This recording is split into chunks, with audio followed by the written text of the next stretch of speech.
Hello everyone, তিরুবানামালাই ডিস্ট্রিক্টে যখন এসেই পড়েছো তখন তো ভারতবর্ষের অন্যতম প্রাচীন 9 সেঞ্চুরিতে তৈরি হওয়া এই চোল রাজাদের শিব টেম্পল তো দেখে যেতেই হবে, যা দেখতে লাখ লাখ দর্শনার্থী প্রতিদিন আসেন।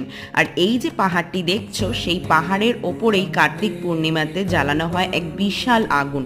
বিশ্বাস করা হয় এই পাহাড়ের ওপরেই নাকি শিব তার অর্ধনারীশ্বর রূপ ধারণ করেছিলেন, আর সেই আগুন নাকি 5 মাইল দূরের শহর পর্যন্ত দেখা যায়। আর এই যে এরকমভাবে রয়েছে প্রবেশপথ 4টি মন্দিরের, 50 টাকার টিকিট দিয়ে ঢুকে গেছিলাম ভিতরে।